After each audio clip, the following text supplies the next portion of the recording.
Čia netrukus prasidės Top Sport A lygos 17 turo rungtynės. Tinka Alytaus Dainava ir Kauno Žalgiris, turnyrinės lentelės kaimynai, Kauno žalgiriečiai. Tada po standartinės situacijos į tikslių smūgių galvą pasižymėjo. Ne, jo. Aštrus perdavimas, Svirstas ir bus įvartė. Ne, sako. Pažiūrėkim, kas ten pasakė ne, ar tai Gustas Zabita, bet, pasisekė. Tiesiog pasisekė Alytaus Dainavai.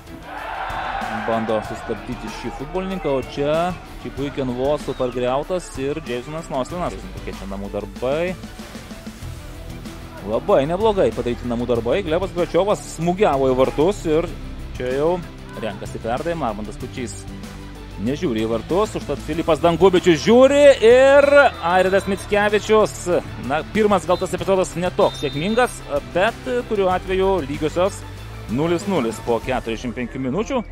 Jasonas Noslinas nusprendė, kad užtenka atgal, reikia judėti į priekį. Čia ką pamatysime, kokios spalvos kortelę. Ir žinokite, tai yra antra geltona kortelė Jasonui Noslinui.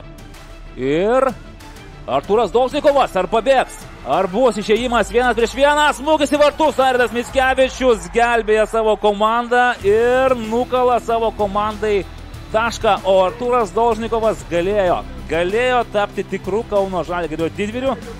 Visas rungtynes laukęs štai tokio šanso, štai tokios dovanos, nesugebėjo Artūras Dolžnikovas pramušti savo, beje, buvusio komandos draugo Žalgirio jaunimo sistemose Airido Mickevičiaus.